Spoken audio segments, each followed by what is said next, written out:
Good evening. We'll call the meeting of the Gloucester City Council for Tuesday, September 24th to order. As a reminder, this meeting is being recorded by video and audio in accordance with the state open meeting law. Our first order of business is the flag salute and a moment of silence. Councillor Holmgren will lead us in the flag salute.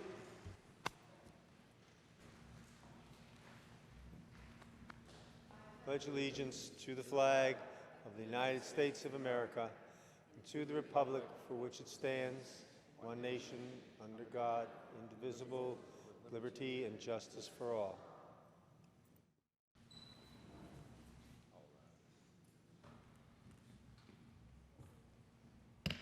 Thank you very much. Madam Clerk, first order of business. First order of business is oral communications.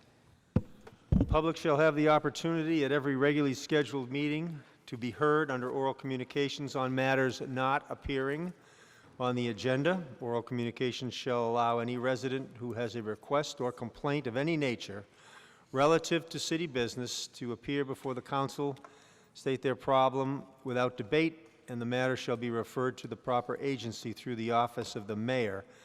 The resident shall be notified within a 2-week period relative to the disposition of same, and a copy shall be forwarded to the City Council. Persons speaking under oral communication shall be limited to 3 minutes each.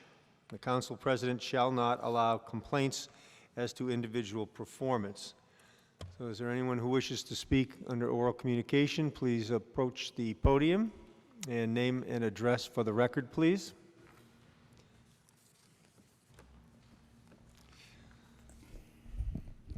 Good evening. I'm Peter Cooney. I live at 36 Warner Street here in Gloucester.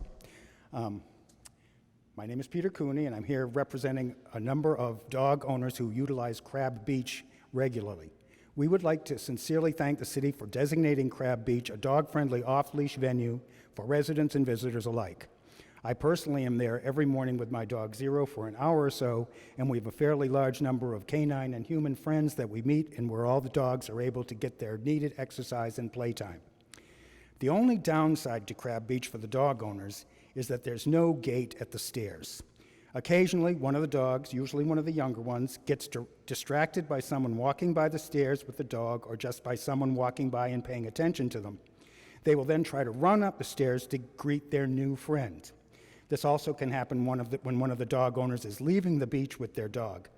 Usually, the dog owners try to have someone stay near the bottom of the stairs as a gatekeeper.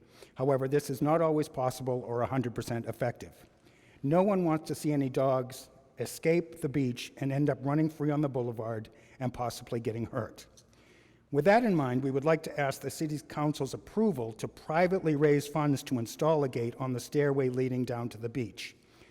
I understand that there is an aesthetic issue to having a gate installed at the top of the stairs, but I think that one could be installed at the middle landing, which would then be out of sight from the boulevard.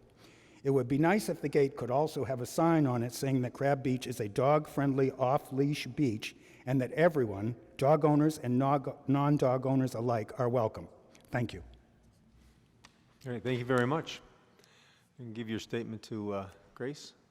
Anyone else for oral communication? Please approach the podium. Come forward.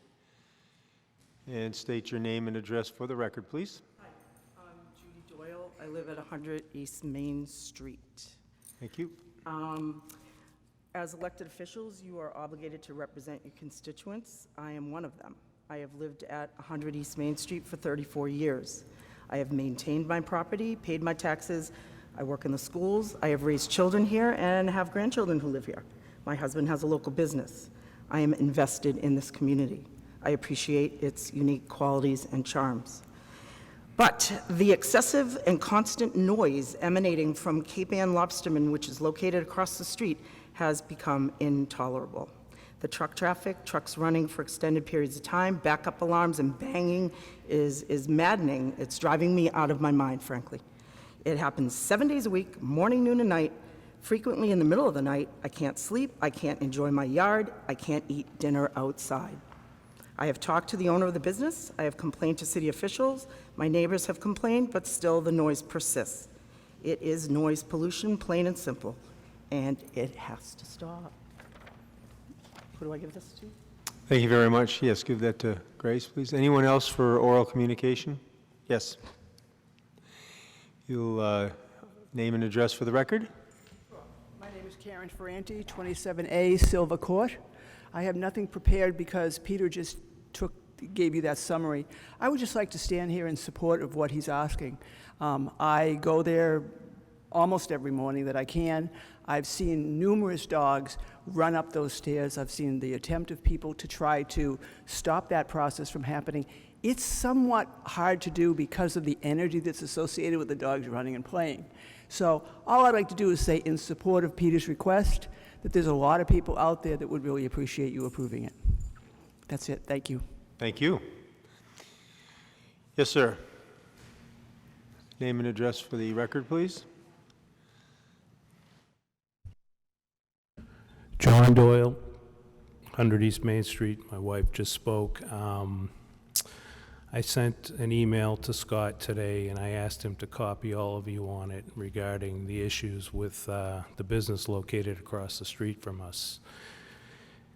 For about 3 months now, it's been nothing but noise and misery for the neighbors. I know 4 of my neighbors went to visit the mayor and got nowhere. They were told she'd get back to them. They got a letter that was, let's just say, telling us we should be grateful to live in a city that has a working waterfront and that we should expect some noise. Well, it's not some noise, it's constant noise.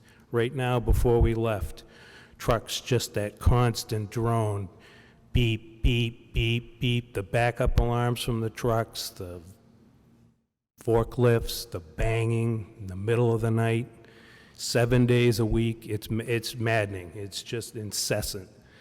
One of my neighbors who's going to speak, I would imagine, has been here before about it and got nowhere. The building inspector doesn't return phone calls. He sends a letter that says, didn't find any violations. We need to know what the law is. What can happen here? Every time we inquire, we get a copy of the noise ordinance, which I've read, and I really can't figure it out. Is there a time during the day that we don't have to listen to that? I mean, is it fair to us? I've been told that they have rights because they're in a marine industrial zone. Well, they're surrounded by homes. You look out in front of that business and you see nothing but homes. There's people in those homes. Do they have rights? Do we have to put up with this constantly? I mean, it's a quality of life issue. I mean, Scott's received quite a few emails, which you can all look up, or he can forward them to you so you can read them. And I don't know how you can have sympathy for some of these people. They're losing their minds. They're bursting out in tears. You just can't enjoy your property. It's constant. I've been over. I walked across the street and talked to the woman. Didn't get much of a reception. And I left there feeling like nothing was going to happen, and nothing has happened. It still goes on every day, all day. There's brief moments of silence. You might get an hour or two here and there, but you know what's going to happen. Every time a truck pulls out, another one backs right into its spot. And tractor-trailer trucks pull in, they're left running for hours on end sometimes. Just seems that nobody has any concern for the neighbors. I mean, one person came here in June. Tonight there's 5 or 6, and there's a couple more who couldn't be here because they're out of town who've had it and have expressed their sentiments to Scott in emails. So we're asking for somebody to tell us what the law is and to do something about this, because the next step's going to be the state and get a lawyer. And, at some point the state's going to say, what's going on in Gloucester? Everybody comes to us. People down the street had to, I guess. Got to find out what happened there. Would appreciate some help on this. Thank you. Thank you, John. Anyone else for oral communication? Name and address for the record, please. May I put this down? Linda Amiro, 3 Stanwood Terrace. I grew up in Essex, but I'm really a Gloucester girl at heart. Went to Gloucester High School, had a lot of fishermen friends. Right out of high school, I worked for Wally Frontiero, packing fresh fish up to my ankles in fish guts. After that, I went to work at O'Donnell and Hewson, worked on the dinner line on the waterfront. After that, I worked 7 years for a shrimp processing factory. I get the waterfront. I know what goes on. I love it. It's been part of my life, my whole adult life, since I met everyone in Gloucester that I love, and have been living in East Gloucester for 28 years now. What's going on across the street is not usual. It's, I know, a new day and age. I love to see that there's activity. The waterfront, in the last 20 years has been slowly dying. However, this is not the Fulton Fish Market. This is insane what's going on over there. Lovely people. Nobody's questioning that. I'm real sick of hearing that, oh, it's great we have a woman on the waterfront. I don't care if it's the Queen of Sheba. I can't sleep. I can't relax in my house. It's absolutely, I think you know. I mean, you've been hearing it right along. If I may, I'd like to just play a little bit of what we're listening to all day long. Would that be okay? Just a quick little bleep. You've all heard it before. This is constant, louder, all day. Then it stops for maybe 15 minutes, and then it goes on. This starts at 3 o'clock in the morning, and sometimes doesn't stop until 10:30 at night. And sometimes there are more than one beep, because there are several trucks backing up, coming forward. And one point John made in one of his letters to Scott, what about pallet jacks? In many instances, they're traveling from here to Scott. Why the hell do they have to have their backup beeper on? Why can't they manually move this pallet? There's little things like that. We're just looking for some compromise. We have got to get Mayor Safathia on board and Jim Destino. That's what it's all about. It's like, what is it going to take to get their attention? She won't meet with us, the four of us women. Her thing, went down there to talk to her. She wouldn't respond. She didn't call me back. And I know her. We're friends from years ago. She's avoiding the issue. I know it's a sticky, insane, crazy issue. But like I said, and even Ryan and Tessa know what they're doing there. They understand everyone is upset. And that is the nature of her business. We get that. But damn it, many of us work from home. Maria, who can't be here tonight, her office is right out their window. It's going on in the front of the building and the back of the building at all times. So that is really, I'm beginning to have nightmares about axe murdering people, okay? I know you're not supposed to say that, but that's what's happening. I'm thinking about taking my box to Mayor Safathia's house and playing it for her at 3 o'clock in the morning, or to Tessa and Ryan to wake up their children, or to Mr. Destino, or to Mr. Montanino. Thank you very much. And by the way, we are not the bad guys, Mr. Montanino. We very much would like to see something good happen there, and something is good happening there, but we can't live with it. It's absolutely, can you tell us what we have to do to meet with Safathia and Jim Destino? Because I think that's what it's coming down to, or it's, of course, the next step, the state, which, I could read to you the state noise level, the anti-law of having your parked truck and how long it can run and all that. I could read that to you, but that's kind of where we're headed. It's gotten so bad, and by the way, my first letter to Scott was May 20th, and it's still going on. I would like to, if I could, submit these emails to you that are sorted and organized, but thank you. Thank you, Linda. And please tell us what to do, because we're going nuts. Thank you very much. Anyone else for oral communication?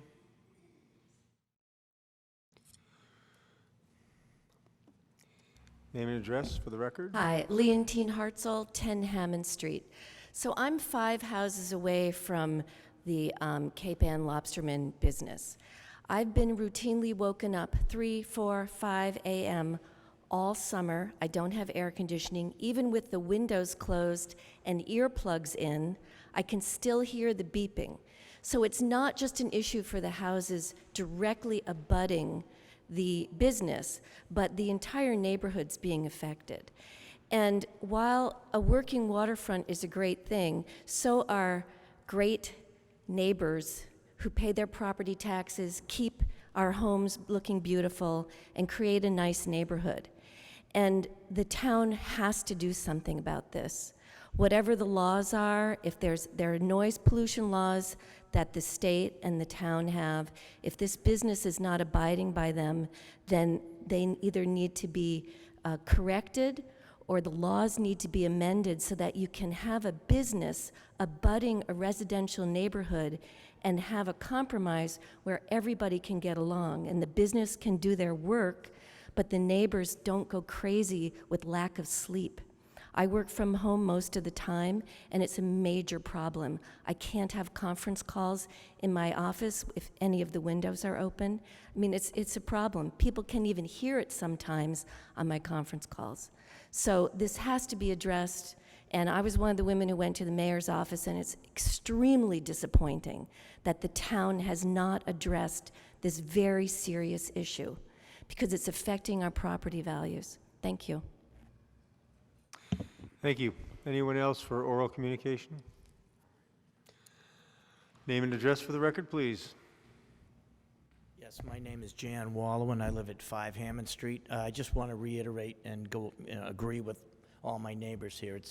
I commercial fish for a living, and I'm used to kind of sneaking out with my boat quietly and leaving, but this is when I'm home, I try to sleep because I'm up and offshore most of the time, particularly all summer long.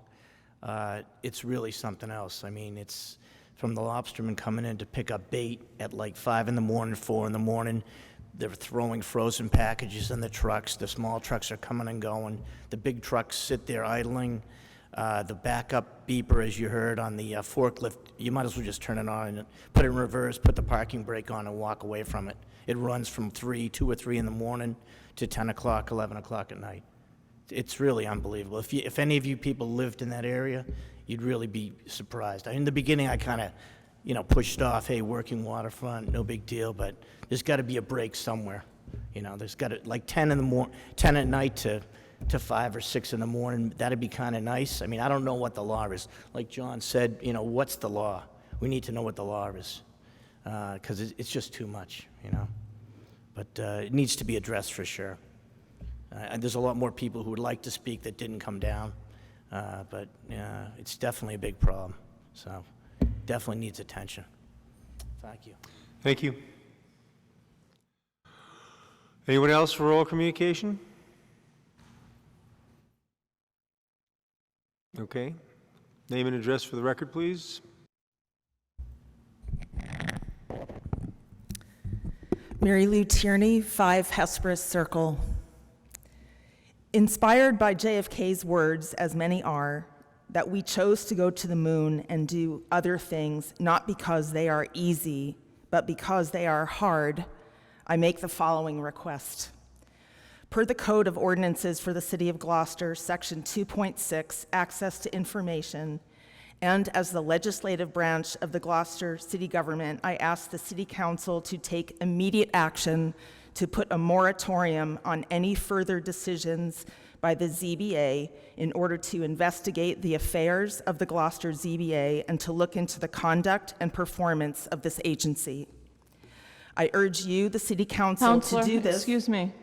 A point of order. I don't think that Yeah. it's right to do a personal attack. Right. It's Thank not a you. person- We had this conversation last time you were here, and we're It's going to not- enforce that. Sir, So you can't be... With all due you- respect, Mr. President, this is not against a person. This is against the agency. Well, the agency is made up of people, and so I'm going to Not make a pointing out- ruling that that's what you're doing, and you can't do it. Sir, So, I'm sorry, I thought that's this it. was supposed to be. I'm sorry. I would like to finish my remarks. No, thank you. I'm sorry. We have rules here, and we ask for respect. We're doing this Sir, as pretty much I am volunteers. being respectful. Thank you very much. I'm sorry, that's it. I am being respectful. That's it. I have not made, That's this all. is You not. can write a letter to the city council, you can write a letter to the mayor, you can do all that. My rights I'm to sorry. speak are being violated. No, you violated the council rules No, I about... did not, sir, because I will read them to you. You They can leave them with say, the clerk. they say, person speaking under oral communications, okay, I can You know- speak to a complaint of any nature relative to city business, And to shall not appear allow before the complaints council, as to to state individual my complaints. problem without debate, and that I'm not to mention anyone in particular. And Visual I complaints. did speak 2 weeks ago, and 2 weeks have transpired. I can and say this, that the council does not want to hear any more from you. Thank you very much. Thank you. Today, the Gloucester Daily Times published an article reporting that research of minutes from 2017 through 2019 up to August 8 showed a 95% approval rating. 192 of 206 petitions were approved. Ma'am, That's it. I'm going to side with the council president. I feel like that I am We're being respectful. We are. I have a point of order here, please. I believe All right, that well, she hasn't crossed the line. She has not mentioned anyone's name in particular. I mean, where do we draw the line? You draw the line at Can we insinuating. conduct city business here? Excuse me. This is what oral communications allow people from the city to speak for 3 minutes. The ZBA to stop functioning. This is not what. She's just talking about city government. Draw the line at insinuating individuals are doing I'm certain not things. Insinuating. But ma'am, you haven't listened to my comment. I am not I insinuating. listened last time, I and am I'm not listening now. insinuating. I'm gonna but side I've with the changed council my president as I well. am not. I am speaking about the agency, and I would like to be able to say to you what I have to say, which is I'm sorry, very respectful. excuse me, it's a privilege to speak before the Yes, sir. council, and we're saying no. Thank you. But I am not saying done. no.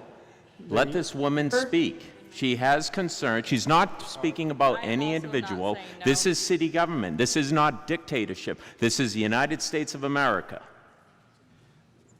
There are certain ways to go about this, so I'm going to call order to the council. I'm going to ask the council president to take control. If you'd like to overrule the council president's gesture, then you put it to the vote on the floor. But as we're going about this right now, we're looking like fools. So let's take a step back and let's do this the correct way.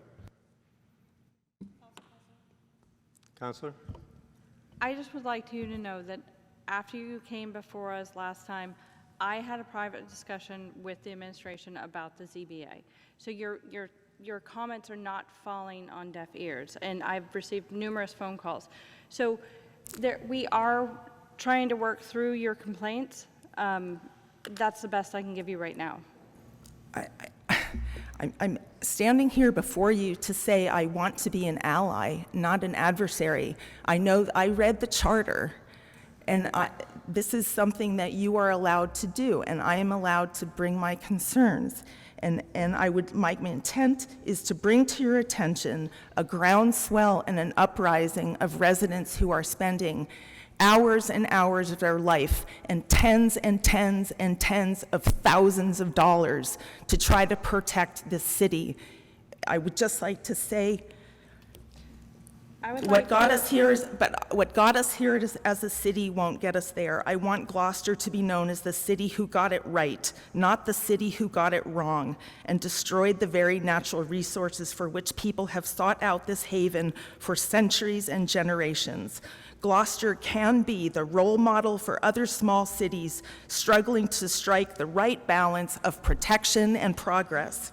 We need a massive overhaul of ordinances that establish stricter, more responsible, sustainable development. Developers will rise to the occasion. If we all expect mediocrity, then that's what we will get. Don't sell our city's soul to the lowest bidder and for the lowest common denominator of development that will only lead to our city's rapid decay. Thank you. Thank you. Anyone else for oral communication?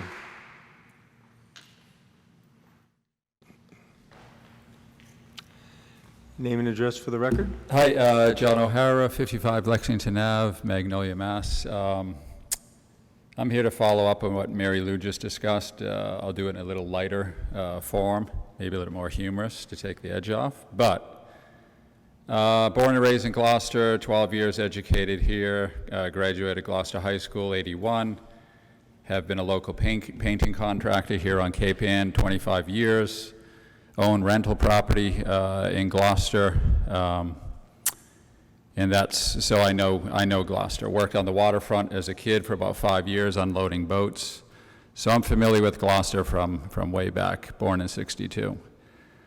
A few comments. I think we can all agree that a 95-degree day at Good Harbor Beach is a hot day. A 95 on a test at GHS is a good score.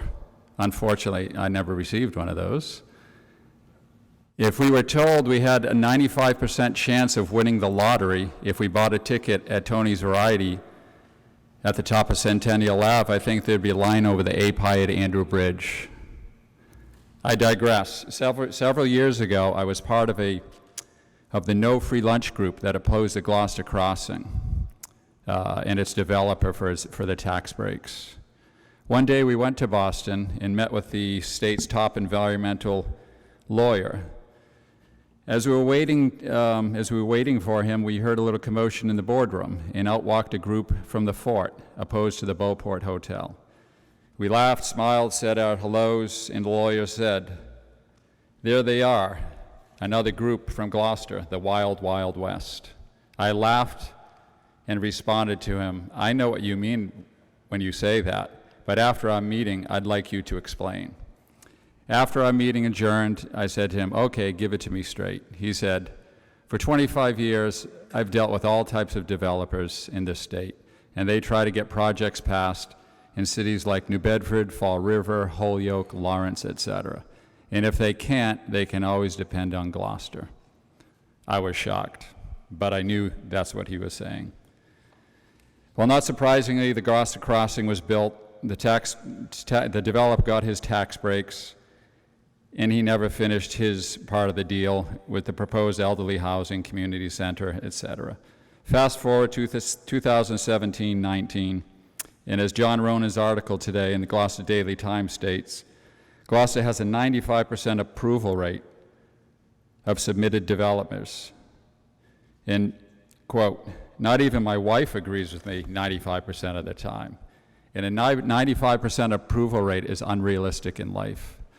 So I think it's time that those in charge of issuing building permits in Gloucester begin to realize that selling our city and the soul of this community at a 95% approval rate will change what we know, what will change the city we know forever. And once it's gone, it's gone. So let's not let Gloucester become the Wild Wild West and give developers the carte blanche to come into town and ruin our special island we all know and love. Thank you.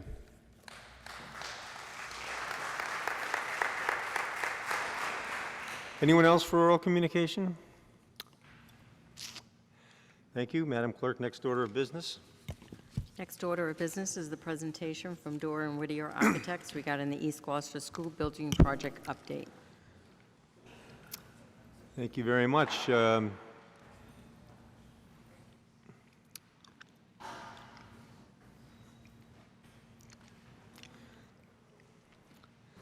So for the information of the council and the audience, the school building committee and the school committee has asked that Dora and Whittier give us an update. As you know, we had a big vote last week where the school building committee went from 11 different options down to 2. And so Dora and Whittier is going to give us a briefing as to how that worked. And they're here for questions from counselors. So go ahead. Floor is yours. Good evening. Thank you for having us.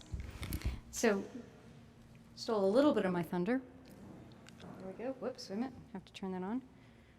Tonight, we're going to talk about our update for the preferred schematic report.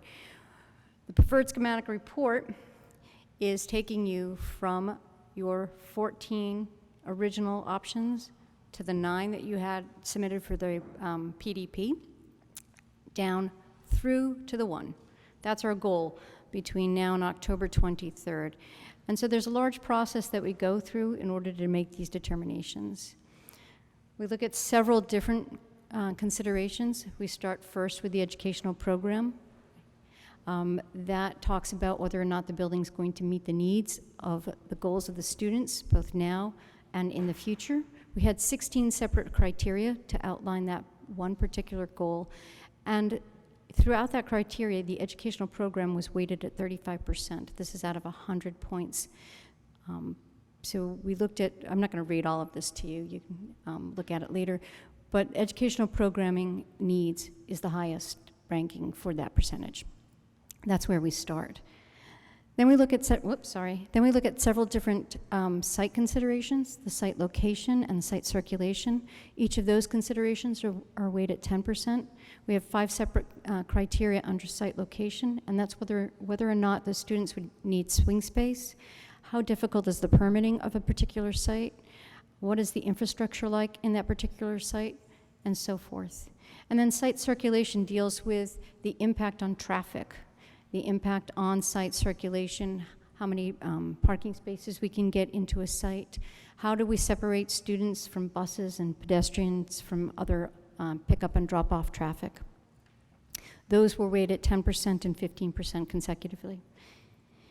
And then we look at site amenities. So site amenities are important when we start talking about outdoor learning centers, the ability to continue the garden growing program that has been established here in Gloucester, whether or not there's enough room for playgrounds and fields for the number of students that we're putting in a school. That's at 10% as well. And then building design, and that's weighted at 30%. And those cover criteria such as, is there the building going to be able to be orientated correctly for solar orientation? Is the site big enough, or the building design going to allow us to do all the things in the educational program that have been outlined by the building group? And that's at 30%. And if you do your math, you've already gotten to 100%, and we haven't talked about cost or time to complete the master plan. Those are 2 very important factors, but you can't weight those. You have to look at those comparatively. So I want to take a moment just to talk about that. When we talk about the master plan for schools, that was developed a few years ago, and it looked at the consolidation of schools. There's been a lot of talk about keeping schools small and across the district, so we wanted to go backwards and look at what that would take to do. When we started in this district with West Parish back in 2009, you submitted your first SOI to the MSBA, and it was denied. It was then took until 2012 for you to be accepted into that process, and until 2016 to actually get that building completed. Right in 2016, you submitted to the SOI for East Gloucester, and fortunately, because of the building needs, you were accepted into that program immediately. And if we continue on this path, you'd be opening a new building in 2023. If you follow that same kind of trajectory and you submit for your next school in 2023, maybe you get accepted right away, maybe it's another 3 years, and so it's 2030 or 2033 before you open a 3rd school. If those 2 new schools are consolidated schools, you're done with your master program for elementary schools. And if not, you're looking at building new schools out until 2050, 2053. It just continues. And that's under the assumption that you will always get in within a 3-year period and continue to build and receive the MSBA support. So it's a really important factor when you start looking at the cost of buildings and the timeline that takes to resolve all of the educational needs for all the elementary schools across the district. Going back to the options, like I said, we started with 9 at the beginning of the PSR, and we looked at all of that criteria that I just discussed. The top number in each of these boxes reflects the scoring for each of that option out of 100, and the bottom number is the estimated cost of that particular option. As you can see, nothing scored 100. Those in yellow are on the East Gloucester School site. The one in blue is on the Veterans Memorial School site, and the 2 in green are on the Schoolhouse Road or Green Street site. Those that scored the lowest all fell on the East Gloucester site, and that's because the site has a lot of difficulties. The one that scored the highest at 72 is still scoring much lower than the 3 bottom. So after going through the criteria, we eliminated the top 6. We're left with 1 on the Veterans Memorial site and 2 on the Schoolhouse Road site. And when you take a closer look at it, why, if you're going to go to the same site, why would you settle for a score of something that's doing an 88 when you can do a 91? So we eliminated that one too. We're now down to two very high scoring options, one on the veteran site and one on the Schoolhouse Road site. And just to be clear, I'm calling it Schoolhouse Road because that is where our intentional entrance to the schoolhouse, to the site would be. We would not consider entering that site from Green Street. And I think that's important to know. So what are the differences between these two? Well, the difference between the 87 and the 91 score, the impact on students, meaning that they would need swing space if you go to the Veterans Memorial School site, and the site amenities that are given at the Schoolhouse Road site. It's a bigger site, so you get more amenities, bigger fields, wooded areas, and those kinds of things. The difference in cost is the cost of the swing space and the relocation of the ball field. So the question is, how much bang for your buck are you getting, and where's the best place to put this school? And those are the questions that we're going to be going through as we continue to look at these two options. When we look at the building for 440 students, it's the same building on both sites. The same exact building which meet all your educational program needs fits on both sites and fits equally well in the correct solar orientation and with enough room around the building for both parking as well as playgrounds. If you were to look at each of those criteria and if you were parsing them out, this is how each scored throughout. I know you're not going to remember these numbers, but the PowerPoint will be available to you afterwards. So as far as education goes, the veteran site scored just slightly high, slightly less at 31 points. Site location, site circulation, and both scored exactly the same. And under site amenities, the veteran school site got one less point, and I'll show that to you in a second. Here we go. So the difference in the 3 points between the education for the Schoolhouse Road site is that impact to students. That means the swing space. Students have to move off-site for 2 years before they get to move back into a new building. So that scored 3 less points there. And then the 1 extra point was for the site amenities. Bigger fields gave you 1 extra point when we looked at those site amenities. I'm going to show you the sites overall one more time. And then I'm going to answer whatever questions you have for me. Yeah, go ahead, Brad. One point, I just want to talk about the cost point here for just a second. So when we put up cost information at this point in the process, I think it's important to note, as Michelle mentioned, right, that the cost estimates that have been done thus far are intended to be comparative in nature. In other words, we're comparing these options to give people perspective about what a capital improvement option is relative to a new construction option, relative to, a 230 or 440 student. I think that's important to note now because, in any type of public setting, when you put a number out there, people will grab onto that. If you remember the West Parish process, okay, the way the MSBA process works is, you go through this to make a selection based on what you think a preferred option is. Cost is part of that equation. It's relative to one another. Once that option is selected as a preferred option, that option moves forward into a schematic design phase. At this point in the process, we haven't done detailed design. So, to be able to go out and estimate that actually doesn't make sense. So the process allows for that. And then we will go out and actually have 2 estimates that will be reconciled to compare, and that will be the basis for your budget. But I think it's important for everybody to understand that because people will gravitate and lock on to that number. And it gives people an idea. It's a reasonable order of magnitude estimate for what that project is expected to cost. We do have estimators looking at that. We know what schools should cost. We have a sense of what the site work at the various locations would be. But I think it's just important to note, right, in a public setting, what that cost information actually is. We're at a point right now where the information that we have, that we've been working on over the past several weeks, is being updated again by the cost estimator. and then that will ultimately be presented as part of the updated MSBA submission. But it's going to be relatively close to what the numbers are that we're presenting to you tonight. So I just wanted to make that point clear. Thank you. Thank you, Brad. So in terms of what Michelle has laid out, any questions from councilors? Councilor Cox? I actually have two things. First of all, why is someone exploring the paper roads in the Green Street area? I'm sorry, what is the question? Why are they surveying the paper roads attached to the Green Street area if there's no intention of using them? The paper roads are part of the entire site, so you have to get your markers down. So if you're talking about the ones that are already on site, those have to be consolidated. The site as a whole needs to be consolidated land. Okay. And I would appreciate it if everyone would refer to the sites as they are known. Veteran School is not called Webster Street.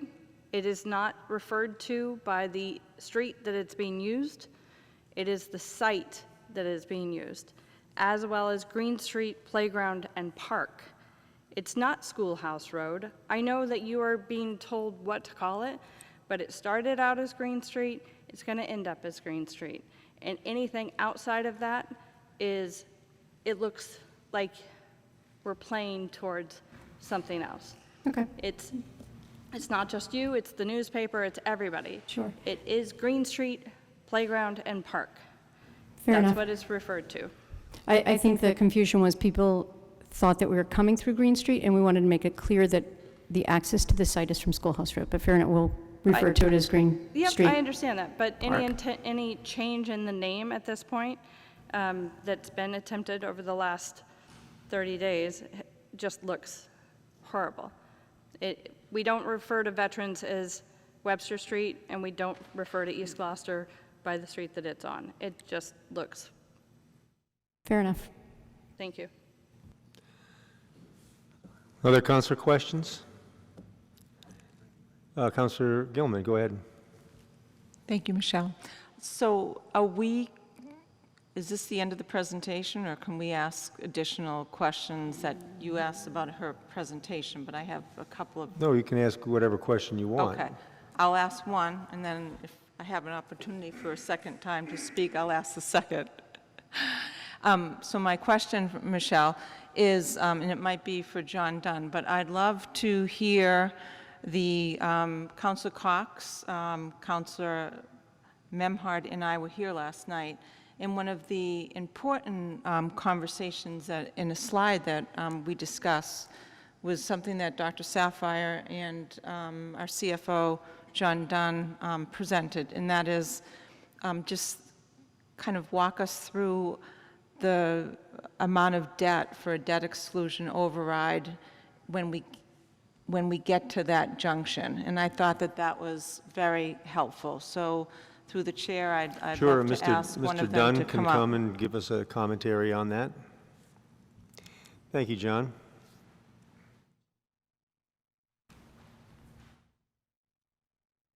And good evening, yes. And I don't have that slide in front of me right now, and you might. And as I said last night, do we know exactly what the numbers are going to be? No, we don't. It all depends on how fast we move along, construction inflation, where rates are going to be, a lot of things that are up in the air. But in general, we would expect that in the end, this school would look very much like what West Parish looked like.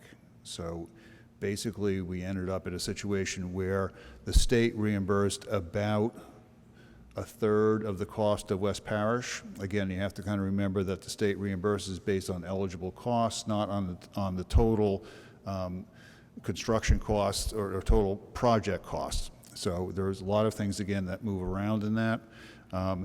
We think that if we're looking at approximately a $70 million school and kind of reducing that, then we're looking at, for the city to pick up pretty close to 45 million of that, round numbers. And as we move forward, there's going to be an impact. So the vote that would be taken, you know, if we get to that point in terms of an override, would be a vote to, you know, to override the entire cost of the project, or some smaller amount. Again, we're not there yet. You don't have to take an override vote or a debt exclusion vote on the total amount of the project. It could be something less. I would argue that you should probably take the vote on the entire amount that you expect to have to exclude, but that's my own personal opinion. So again, I think we're a little bit early in the process to be able to kind of definitively put some numbers down and say this is what this vote is going to look like in the spring of 2020. But reasonably, I think the numbers were pretty close to where we were last night when we discussed, you know, kind of the back and forth a little bit. So it's going to add, certainly any override, any debt exclusion will add to the base level of the amount that people are going to pay in their taxes. And it's going to really be based then on the value of their home as you know, evaluated by the assessors. And to me, I guess it's relatively modest. So if we're looking at $40 a quarter in order to have this project move forward, and then the long-term increase and enhancement to values within the city of Gloucester, from somebody who comes from Beverly with lots of new schools that were paid for, I would have to say it would probably be a good choice. So just to sum up, the $40 a quarter on a average tax bill for an average Gloucester home. On a tax bill based on a value of about $400,000. Okay, thank you. So again, we tried to pick a number that was reasonably average, not median, right. Because as you know, we have values that are all over the place in Gloucester. So we tried to pick a number that was closer to the average rather than to the median. Right. Councilor Cox, go ahead. If we were required to do a secondary treatment, where is that going to fall within our tax rate as far as added burden to the city? Because, I mean, we're looking at possibly the same time frame, you know, 2 to 4 years with adding a school and adding a secondary water treatment. Probably very true. Right now, if the secondary treatment plant goes through, depending on the cost and what may be available for grants and other support, that would really be done within the sewer enterprise fund. So it would have to then be a decision by the mayor and the city council whether you want to shift some of that cost to the general fund. But generally that would then be borne within the sewer enterprise fund, would be borne by the rates, and it would drive the rates. And how much are we talking for a secondary treatment plant? I'm not even going there. I'm not going there at all at this point. Way too early in that. And you're going to ask me what that might do to the rate, and I'm not prepared to answer that question. Either way, it's going to be a burden. It's an going to added burden. It is in going the to same time frame. Yes, very clearly, it's going to be a burden. Yes. Thank you. Yes, go ahead, Councilor Gilman. So because I just have the exact information, and I find it very compelling.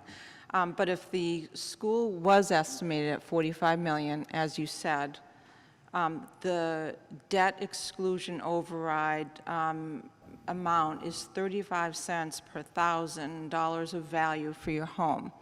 So if your home was $400,000, for example, it would equate to a debt exclusion of $152 a year, or $38 a quarter, less than $13 a month. So if you have a home of $400,000, that would be what you would expect to pay if we were to get a positive vote of the debt exclusion override. So I think that that's just important, because a lot of times when people are just talking about this, they're talking about just, it's so much more that they think their quarterly taxes is going to rise. And, excuse me? It is over 20 years. It is. Actually, it's over 25. Okay, So, thank so, you. so reasonably, we can go out to 30 years, maybe even more for a school project in terms of the term. Again, I would argue that given where rate considerations are, that you wouldn't want to do that. The longer you go out, the more you're going to have to pay in the rate. So it's a little bit of a balancing act, somewhere between 20 and 35 years. The closer you can get to 20, the less the rate is going to be over the entire term of the debt. Any other questions for Mr. Dunn from other councilors? So you have something else, Councilor Gilman? One more. One of the things that Chairperson Pope, who's here tonight, was clear about last night, which I think would be helpful for us to hear, is the junctions when the City Council needs to vote. And there's 2, possibly 3 specific times, and I'd love to hear from, through the chair of Sure. School Yes, Committee Chair, yes. Mr. Pope, on that. Chairman Pope, would you speak to us, please, on that issue? I'd be happy to. So the process going forward right now would be, we are trying to get to the one choice so that we can investigate that further and completely so that we can submit the preferred schematic design. The building committee, the school building committee, will vote on that a week from Thursday. Okay. After that, the school committee will vote to, they will make their recommendation to the school committee will vote on that so that the designers and the OPM can make the preferred schematic design presentation to MSBA. And this came up earlier, this will not require a city council vote. But all of the sites, both the Green Street site and the Veterans Memorial site, are made up of a combination of different lots. On Veterans, there's the existing school, which is under the control of the school department, and there's Mados Field, which is part of the city. Those, for us to make that submission, we've got to have those be one lot, and they've got to be under the control of the schools. Okay. The Green Street site was taken over, and I can't remember exactly when it happened, but it was in the 30s, I believe. It was a subdivision that had roads, but it's never been developed. They're paper roads, but they're all sites. And I think there's probably 25 or 30 different lots designated on that site, as well as the roads. We would have to come to, if that were the chosen site, we would come to the city council and ask them to combine those sites into one site and present and turn them over to the school. Those would require a city council vote. Either one. I mean, one of them is going to have to happen. You know, after that, the preferred schematic design will be submitted, and it'll be reviewed in, I'm going to look at Michelle, December by MSBA. If we get it in by October 23rd, it'll be reviewed by MSBA in December. And at that point, if they give us the approval to go ahead, the next step is to secure finance, as well as to start working on the actual design of the building. But it's also to secure financing. As we've said, it'll require a debt exclusion override.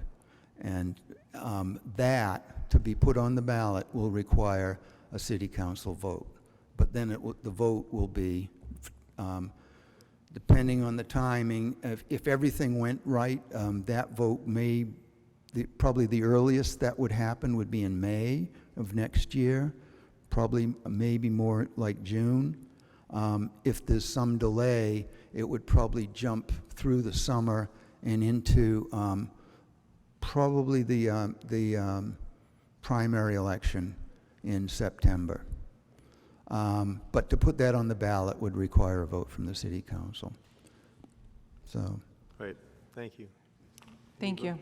Any other questions for Mr. Pope or Councillor O'Hara? I think probably John Dunn might be. I have a question pertaining to the override and how that would work.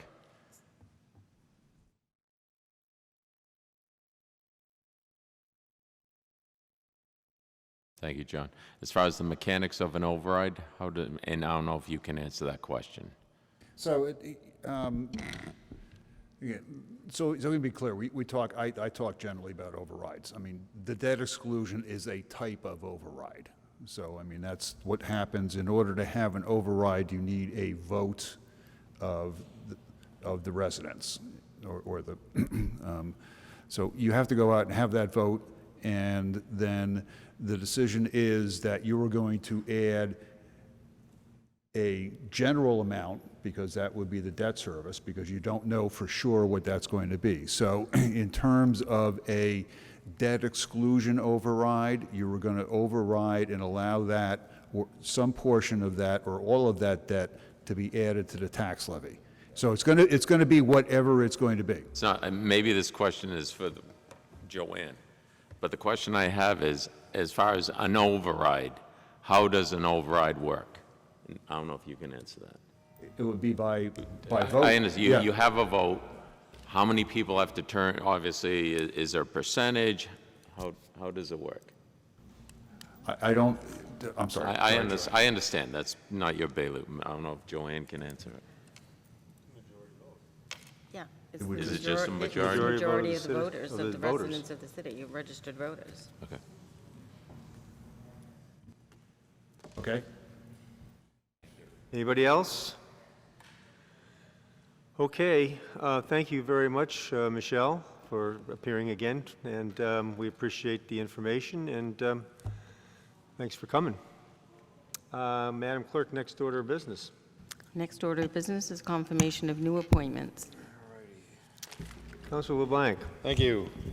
We have 2 appointments this evening. The first one is Ordinance and Administration voted 3 in favor, 0 opposed, to recommend that the City Council appoint Robert Whitmarsh as the Historical Commission representative to the Community Preservation Committee, term to expire 2/14/20, and I so move. Second. Moved and seconded. We all know who Bob is. He does a lot of volunteer work throughout the city. He sits on another board this evening, and I told him he didn't have to be there this evening because we know Bob very well. Good. So, do we have a quorum? 1, 2, 3, 4. Yes, we do. All right. So, simple majority. All those in favor say aye. Aye. Opposed. Thank you. Next. Next, we have the Historical Commission, Susan Moriel. Ordinance Administration voted 3 in favor, 0 opposed, to recommend that the City Council appoint Susan Moriel to the Historic Commission as an alternate member, term to expire 2/14/22, and I so move. Moved and seconded. She is a graphic designer who has been in our city for a little bit of time, and she's looking to volunteer her services, and I think that would be a great addition to have a graphic artist on the Historical Commission. Right. She is here. Hi. I forgot you were going to be here. Thank you, Susan. Okay, it's a simple majority. All those in favor say aye. Aye. Thank you. Thank you for agreeing to serve. Appreciate that. Anything else? Nope. Madam Clerk, next order of business. Next order of business is the consent agenda and unanimous consent calendar. So first, we'll do the consent agenda. Any councilor wish to remove anything from the consent agenda that was on our original agenda? If not, I'll entertain a motion to accept the consent agenda. Moved, second. All those in favor say aye. Aye. Opposed? Thank you. Now we have a unanimous consent agenda that came in this afternoon with 2 items. One is addendum. These are both addendums to the mayor's report. One is a request for the acceptance of a state Dredging Program grant in the amount of $2.4 million, and memorandum and supplemental appropriation budgetary request from the CFO regarding emergency management systems and green energy stabilization fund, both of which to be referred to budget and finance. So if anyone, we can just accept a motion to accept the unanimous. Second. Moving second, all those in favor say aye. Aye, opposed, thank you. Next order of business, Madam Next Clerk. order of business is the Budget and Finance Standing Committee report of September 19th. Councillor Cox. I am happy to say that I have 4 motions in front of me, no public hearings and no for council vote, and all 4 are grant acceptance, 3 of which have no match. So, Whoa. very excited about this. Okay. Budget and Finance voted unanimously to recommend the City Council accept under Mass General Law, Chapter 44, 53A, a grant from the Massachusetts Department of Fire Services in the amount of $50,000 for the purpose of purchasing 40 units of turnout gear for full-time and on-call firefighters to respond to emergencies. The grant period is through June 30th, 2020, and I so move. Moved and second. I'd also like to acknowledge Senator Tarr's contribution in our obtaining this grant. Yes. Great. Do you want to make any comments on this? This is a reimbursement grant with no local match, which will help bring the department to industry standard and be able to rotate out old turnout gear. This will purchase 40 units, and the rest will be purchased from the department budgeted funds. Excellent. And what Scott said. Okay. For Senator Tarr, thank you. All those in favor say aye. Aye. Opposed? Thank you. Next. Budget and Finance voted unanimously to recommend the City Council accept a federal grant from the Substance Abuse and Mental Health Service Administration for the purpose of mitigating risk factors for underage substance misuse in the City of Gloucester by bolstering youth literacy and applying a trauma-informed approach. The grant period is a 5-year grant total in the amount of $1,261,615, which breaks down as follows.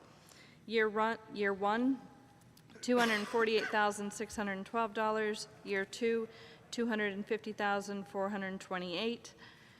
Year 3, $252,284. Year 4, $254,178. Year 5, $256,113. The grant period is from September 30th, 2019 through September 29th, 2024, and I so move. Second. Moved and seconded. Any commentary on that? Unlike some of the other grants that the Public Health Department has received, this is Gloucester only. In the past, we've received other grants that are regional. In this instance, it is Gloucester only, and it's 5 years. It's just over $1 million, and it's really impressive because this is an incredibly competitive grant. So I'd like to thank Karen Carroll and everybody else that had part in this, bringing this in. The amount of things that they're going to be able to do with this grant, I could read them off, but it's at least 2 paragraphs. So it is in our minutes. If you want to read through it, it's extremely impressive, and it all has to do with our children. Excellent. Thank you. Anybody else? All those in favor say aye. Aye. Opposed? Thank you. Next. Budget and Finance voted unanimously to accept a cash donation from various donors to the Cape Ann Office Veteran Services for the purpose of supporting ongoing efforts to serve veterans and active duty military for a total of $1,248, and I so move. Seconded. Moved and seconded. So this isn't a grant, it's private donations coming into the Veterans Office. Got it. Thank you for those donors. All those in favor say aye. Aye. Opposed? Thank you. And next. Budget and Finance voted unanimously to recommend the City Council accept a grant from Mass Executive Office of Energy and Environmental Affairs, Department of Energy Resources, a Green Communities Competitive Grant Program in the amount of $112,852 to be used specifically for $77,165 for the Gloucester High School LED lighting improvements, and $35,687 for the Gloucester High School EMS connection and programming. The grant period is through September 30th, 2020, and I so move. Second. Moved and seconded. Any- So Greg Catamatori, the planning director, made the application for the grant and was awarded. Total is $112,852. This one does have a match, but it's the utility rebates and incentive funds received from past energy efficiency programs are going to be the match. So Great. this will improve the lighting. It's my understanding that it'll pay itself back in 2 years. So, Excellent, thank you. Anybody else? All those in favor say aye. Aye. Opposed? Thank you. thank you. Madam Clerk, next order of business. O&A. Is the O&A Standing Committee report of September 16th. There are no matters to report at this time. Thank you. Next. There was no meeting for the P&D of 9/18. Thank you. Madam Clerk, next order of business, please. Scheduled public hearing 2019-50, special city council permit 2019-007, Gloucester Crossing Road, number 7, assessors map 43, lot 5, and 2 and 4, Schoolhouse Road, assessors map 262, lots 37 and 14, for the modification of special city council permit 2017-012 and special city council permit 2019-002 to modify the square footage of the YMCA building, resulting in additional green space on the north side of the building according to the plans submitted in accordance with Gloucester zoning ordinance sections 1.5.13, 5.29, 5.7.5, and 1.8.3. Thank you. I will open the public hearing and ask if there's anyone who wishes to speak in favor. Ms. Eliason, welcome. Please identify yourself, please. For the record, Deborah Ellison, Ellison Law Office, 63 Middle Street, representing the applicant. May I have just a moment to set up the PowerPoint? Yes, thank you.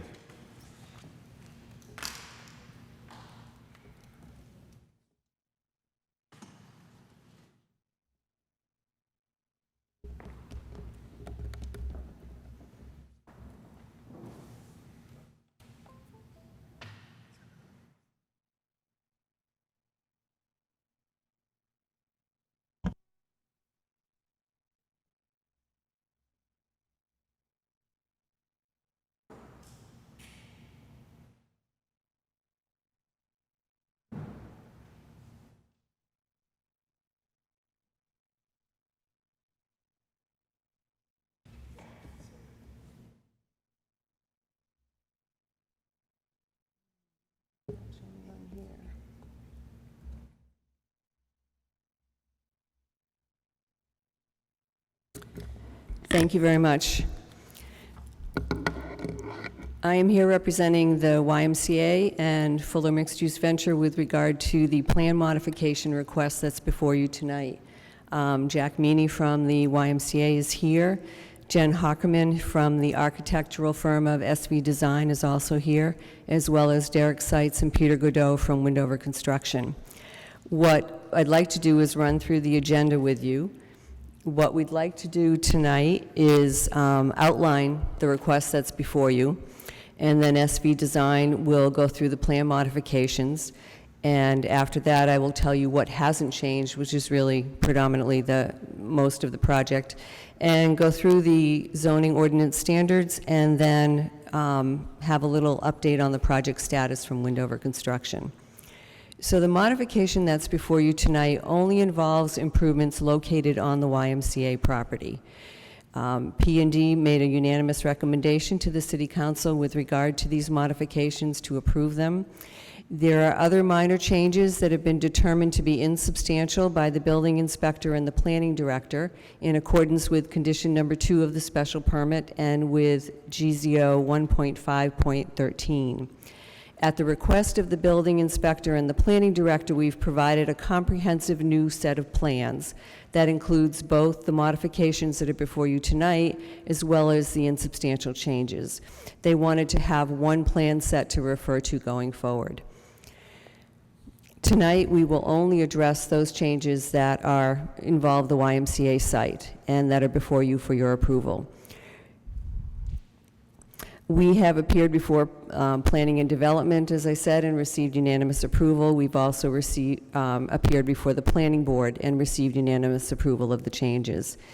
The changes to the plans came about as the YMCA continued to refine its programming and to more clearly express its vision for the design of the building and its desire for the programming that would best serve the community and in the most cost-efficient manner. Due to the programming changes and the relocation of the mechanical room to the basement level, there were slight revisions to the building size and the footprint, but we are offering the same function in a smaller footprint. And now I'll ask the architect to give you a more detailed explanation of the plans. Do you need a pointer?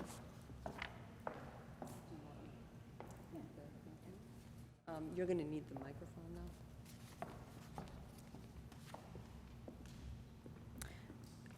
My name is Jen Hockerman. I'm from SV Design. We're the architects of the project. There's two ways that the building has been updated since the 2017 submission. One is the actual building footprint, and the other is the materials and the roof pitch at the entry piece. But just as a reminder of where we are on the site, we have the YMCA building is at the top there. There is we have the entry piece that comes in from Gloucester Crossing Road on the back of the YMCA is the gymnasium portion of the building. The front entry piece is visible when you've driven into the site past the residential piece or around the side of the YMCA. So first I want to talk about the footprint changes. As Deborah mentioned, a lot of it has to do with getting the most amount of program that we can within the YMCA's budgetary constraints. We're not getting it. This is, I think it's added batteries. This guy? Oh, that's okay. So I wanted to, there are a couple of big pieces, and what we've done is we've outlined in a dashed boundary what has changed and what has been added and what has been subtracted to the footprint. On the right side of the building, the larger rectangular box there is area of the building that we'd previously presented as part of the project in 2017 that is now removed. There's also a larger piece at the lower left-hand corner of the building, and the majority of the reason for this change in footprint is one, that we've added a basement. So we've moved all of the mechanicals and back-of-house functions to a basement level that was not there in 2017. And secondly, as Deborah mentioned, there were some budgetary concerns that all of the program that was initially wanted is not going to be built at this time. However, we do have all of the major functionality of the Y, and they're still able to serve the community in the same way. These updates continue to the second floor. As you can see again on the right side, that piece of the building that is outlined in the dashed rectangle is removed. We also, on the left side of the building, that large rectangle area is now a single-story space. That is the daycare section underneath there, and we previously had fitness space above. But as anybody with a napping toddler can attest to, it's nice to have that as a one-story space and not have any impact or occupied space above them. So again, the footprint of the second floor has become smaller as well. The other piece that has changed is the materiality and the roof slope at the front entry. As just to back up for a moment, when the YMCA came to us to design their building, what they said is that this building has to be special to Cape Ann. This building is not one that you can pick up and plunk down in the middle of Kansas and have it fit in perfectly. It has to speak to the community, and it has to be part of this area. So in 2017, what we designed is the lower front elevation. The one on the top is the current design as submitted. And so in 2017, our design really spoke to the current architecture of the waterfront of Gloucester and of Cape Ann. And as we continued our discussions with the YMCA, we decided to move to a more historic nod to in the architecture. So more of the schooner, the sail, the mast, And that's what you're seeing in the entry piece. The materiality has also changed in that front tall entry piece to a smooth white metal panel, again, kind of harkening back to that nautical architecture. The rest of the building, which actually comprises 95% of the perimeter, is largely the same. It's still cementitious siding. There is still shingle siding on top with storefront glazing. The lower level was vertical cementitious siding in 2017. It is now horizontal cementitious siding. But the coloring is all the same. And I'll be able to show you some more photorealistic renderings at the end of the presentation of what we're proposing for the current building. So as you move around the perimeter of the YMCA, again, with the new design being on top and the 2017 design being the bottom elevation, you can see that if you sort of squint at the structure at the perimeter, it's all largely the same. On the left side of the lower elevation, you'll see some glass. However, that is glass into the gymnasium piece. And again, not great for basketball players to have all of that glare. So the glazing at the gymnasium has been removed, and you'll see that on the back facade as well. Again, there's a couple of windows on the lower elevation, which is the 2017 version, that is not there in the 2019 version on top. And lastly, this is the elevation facing the preschool. You'll see that there is now that one-story piece, and that the glazing looking into the fitness space beyond is actually beyond and not in line with that preschool piece. All of this, I think, is a little bit easier to understand in a three-dimensional view. So again, on the right side, we have the one-story preschool. It has its own separate entry. We have the materiality and the roof pitch change at the new entry piece, but again, the shingle siding and the cementitious siding at the majority of the perimeter of the building is the same. So a couple other views as you turn the corner here. This is the splash pad area and additional green grassy space that is opened up. And this is the view sort of as you're pulling out of Market Basket and heading back toward Gloucester Crossing Road. This is that gymnasium piece on the back of the building. We also simplified the ramp. One of the big pieces that we talked about 2 years ago was pedestrian access around the site. The ramp that was there initially was a triple switchback. The grade change is substantial, getting from the road down to the site. And what we've done is we've simplified it so that it's a longer run and back rather than having to switch back more times. So the rendering here doesn't quite do it justice, but this wall is not a poured concrete wall. It's a Versalock stacked block wall. So it has a little more texture to it than the rendering is showing right now. And I'll turn it back to Deb unless there's any questions specifically on the architectural slides.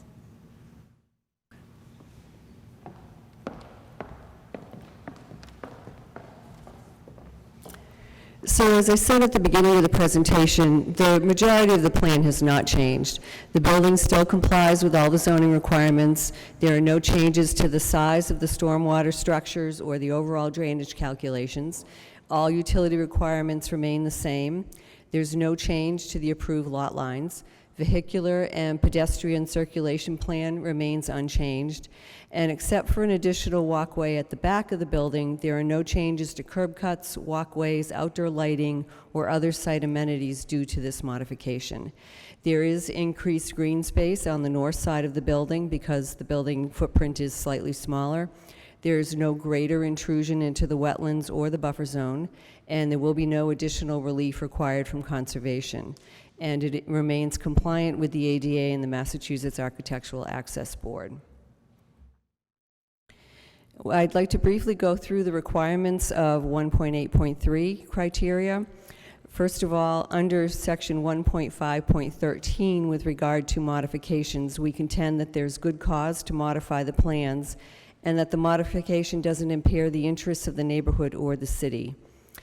We had previously explained how the project met the criteria of 1.8.3, and I will run through those again tonight, and you'll see that these modifications do nothing to change that.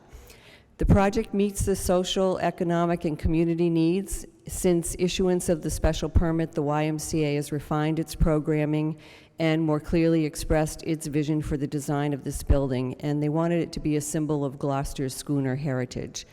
The YMCA, in consultation with its design professionals and stakeholders, refined its vision for the site and created a program that best serves the community in the most efficient way.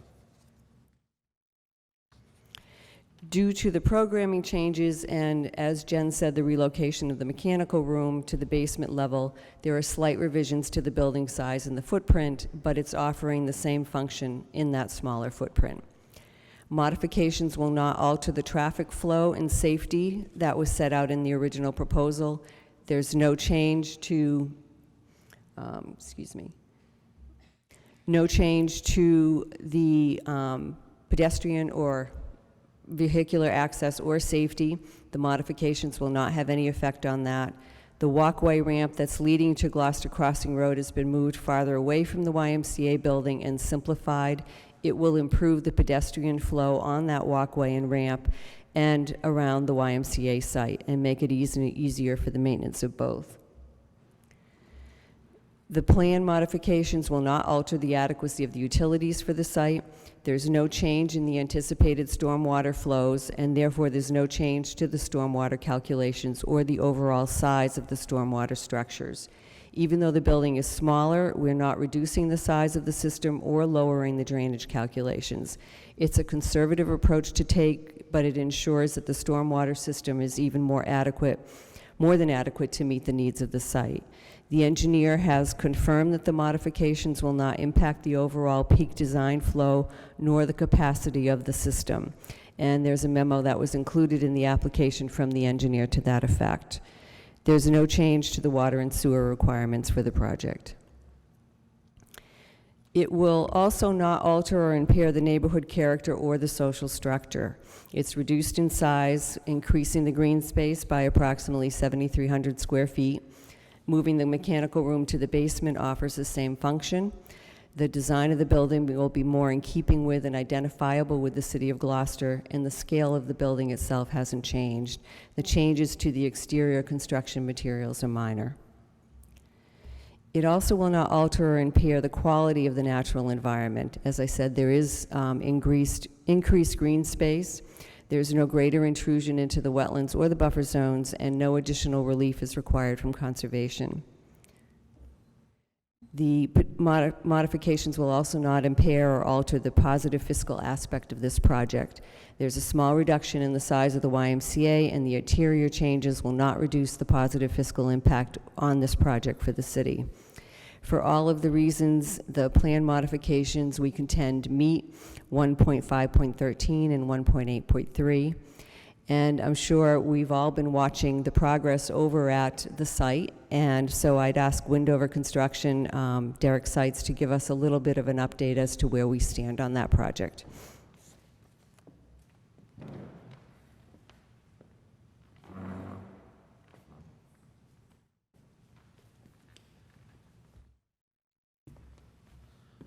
Hi, Derek Seitz from Windover Construction.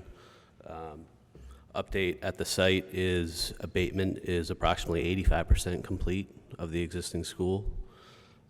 Demo is probably about 2/3 complete, and it will be done on or around November 15th.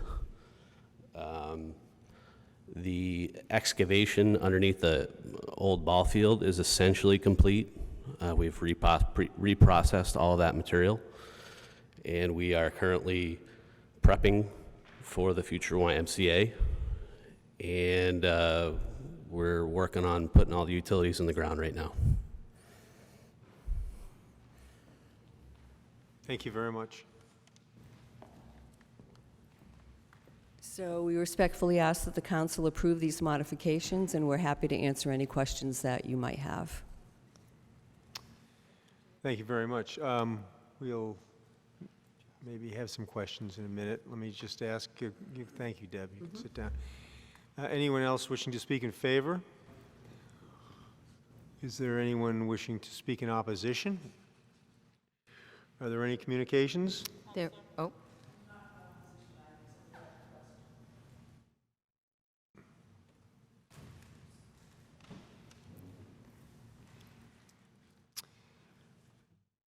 Name and address for the record, please. Karen Boudreau, 33 Chapel Street in Gloucester. I noticed the design is different at the top, and I'm wondering what the height of this building is, because it seems significant change in the structure. Thank you. Anyone Oh, go ahead, if you want to comment on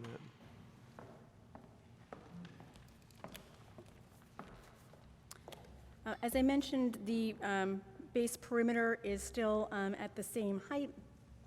The roof pitch has changed at the center entry portion, which I assume is what the question is in reference to. Yes. The mean height at the center of that high roof is 40 feet, 7½ inches tall. The top peak of that roof is 46 foot 4 inches tall.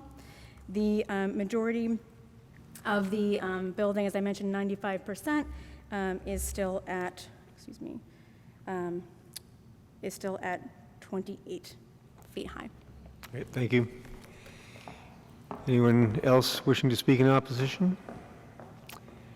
Are there any communications? There are none. Thank you. Any councillor questions of the applicant, the architect, or whoever? Seeing none, we'll close the public hearing. Call for the committee report. Councillor Gilman. Thank you. On a motion by Councilor Lundberg, seconded by Councilor Holmgren, the Planning and Development Committee voted 3 in favor, 0 opposed, to recommend that the City Council grant, under SPC 2019-007, a modification of a special council permit, SCP 2017-012, and SCP 2019-002, to Fuller Mixed Use Venture LLC for the properties known as Schoolhouse Road number 2, number 3, and number 4, map number 262, lots 14 and 27, and Gloucester Crossing Road number 7, map 43, lots 4 and 5, pursuant to sections 1.5.13, 5.29, 5.75, and 1.83, is modified pursuant to the square footage of the YMCA building, resulting in additional green space on the north side of the building according to submitted plans as follows. Architectural plans prepared by Semesco and Verbiage with revisions through May 10th, 2019, signed by Thaddeus S. Semesco, R.A. Landscaping plans prepared by Hawk Design, Inc., with revisions through August 5th, 2019, signed by Thomas A. Minor, RLA, and permit site development plan prepared by Meridian Associates with revisions through August 6th, 2019. This modification to Special Council Permit 2017-0112 through Special Council Permit 2019-007 is found to be in harmony with the purpose and intent of the Gloucester zoning ordinance, and I so move. Moved and seconded. Councillor Gilman, any commentary you wish to add? Yes, thank you, Councillor.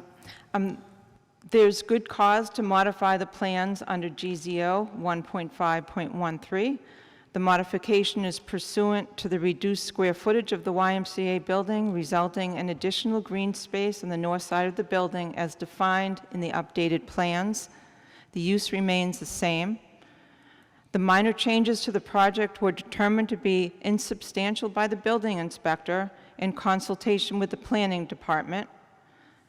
An entire new set of plans have been submitted. The planning board voted unanimously in support. The changes were the result of programming changes to reflect what best serves the community in a most cost-efficient way. There have been light changes to the building's footprints as the mechanical room was relocated to the basement. The footprint also changed with the elimination of a second pool and the movement of the mechanical room. The perimeter of the YMCA is 95% the same material. There's increased open space, green space on the north side of the building.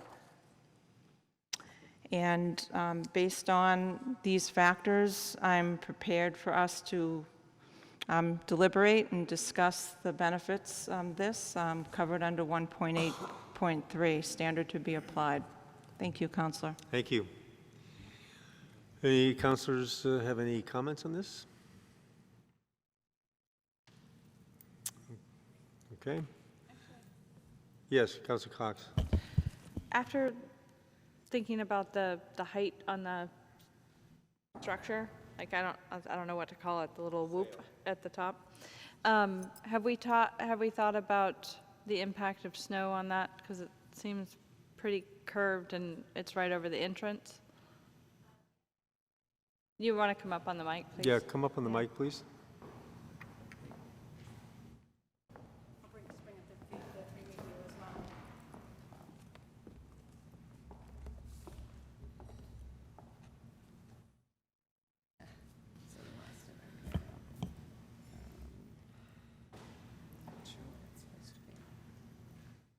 The short answer, I'll start when Deb's bringing up the view. More on the mic, please.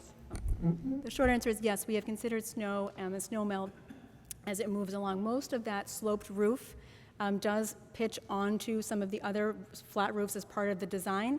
There is a piece that does not pitch onto that. So what we've done is we've created a hidden gully in the top of the roof that you'll never see from the ground to be able to bring water and melting snow back on top of the flat roofs and then down through the roof drains that are part of the roof design. So basically, maybe I'm just going to walk over for a moment.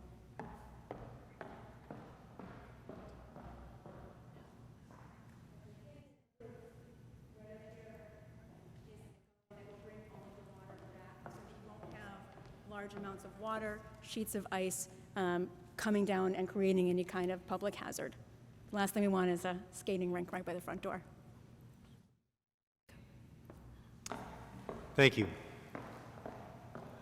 Any other questions or comments? So we can take a vote. It's a roll call vote. Yes, Councilor Gilman. So before we take a roll call vote, I would just like to make a few comments about why I am going to be voting in favor. Per GZO 1.8.3, standard to be applied, I believe that this proposed special council permit the use will be in harmony with the general purpose and intent of this ordinance under the following conditions. Number one, social, economic, and community need. This new design reflects our schooner heritage and it best serves the community. Number two, traffic flow and safety. There are no alterations from the original proposal. And better yet, the walkway and the ramp and the switchback is now more direct and it actually improves pedestrian flow and safety. There is no change in the adequacy of utilities. The neighborhood character with the reduced size increases green space on the north side of the building. There are no alterations to impair natural environment. And finally, the modification will not alter or impair the positive fiscal impact of this project.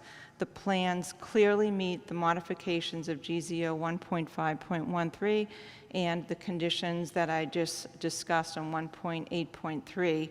And I will be voting in favor, and I believe that our council should absolutely permit this modification. I couldn't be more excited about this building. It's going to be just wonderful for our community, all ages, and the YMCA and its board and team should be, and our administration should be greatly praised for what this is going to do for our community. So I will be voting in favor. And I ask that all of us consider this in the spirit of 1.8.3 before we take our vote. Thank you, Councillor. Thank you. Anybody else wish to make a comment? I mean, our vote indicates that we do affirm that the criteria of 1.8.3 is met. So our vote does that. I mean, councilors are free to say what Councilor Gilman did or not, but your vote will confirm that we are affirming the criteria of 1.8.3. Anybody else? So it's a roll call vote. Councilor LeBlanc? Yes. Councilor Lambert? Yes. Councilor Memhard? Yes. Councilor O'Hara? Yes. Councilor Cox? Yes. Councilor Gilman? Yes. And Councilor Holbrook? Yes. City Council motion to grant a special City Council permit 2019-007 passes on a vote of 7 in favor, 0 opposed, and 2 absent. Thank you. And I meant to point out at the beginning of our meeting that Councilors Nolan and Hecht are absent for medical reasons. But on this particular one, we had sufficient votes to amend the special permit. So, okay, thank you very much. Thank you to the Y. Good luck. Madam Clerk, next order of business, please. Next order of business is public hearing 2019-051 to amend Gloucester Code of Ordinances, Chapter 9, Trash, Recycling, and Litter by adding Article 3, Prohibition on Single-Use Plastic Straw, Stir Stick, and Hot Stopper. Thank you, and I will open the public hearing with the commentary that we passed this ordinance a couple of months ago, and it was there was a request for reconsideration because of the exceptions that some councilors wish to have considered. So what we have before us is the same ordinance that we passed with the exception of the amendment of Section G, which details the exceptions. So we will be, councilors are free to talk about the whole of the ordinance, but it is Section G that we are adding to what we already voted on. So having said that, anyone wishing to speak in favor of the amendment? So identify yourself, name and address for the record. Nancy Harlan-Quant, 1064 Rear Washington Street, Gloucester. First of all, I want to say thank you very much for banning the single-use plastic bag and the styrofoam, and would love to continue on this trend of single-use plastics. I swim at Plum Cove every morning, and every year my swimming season seems to be extended, which I don't think is necessarily a good sign. And besides that, I am cleaning the beach and swimming through plastic stirrers and the stoppers and the straws.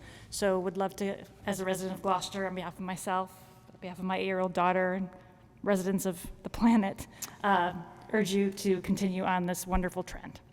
Would your daughter wish to speak in favor? Say something? No, thank you. Okay. No, thank you. Okay. Thank you very much. Thank you for coming, though. Appreciate that. Anyone else wishing to speak in favor?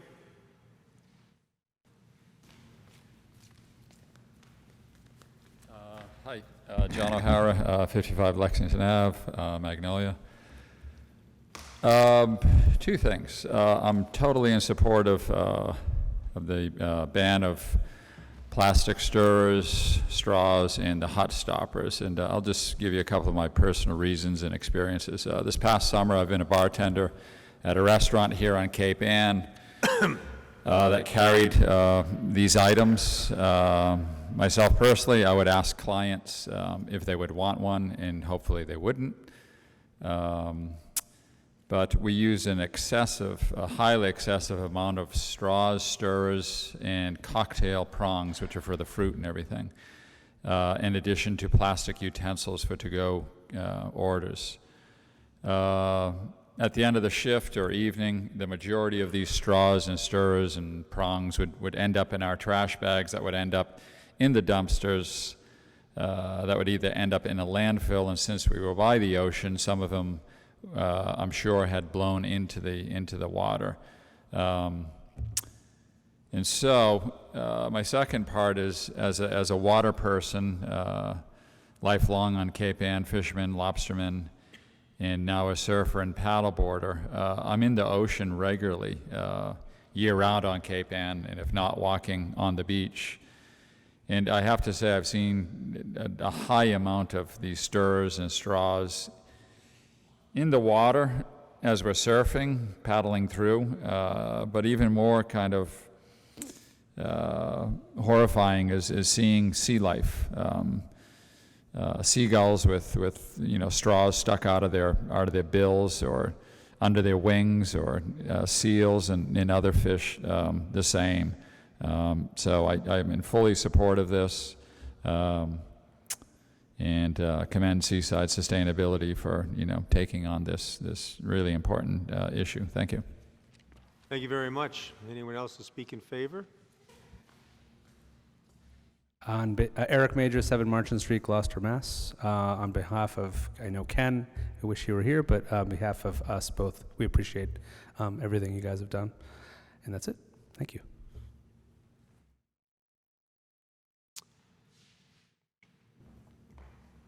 Name and address for the record, please.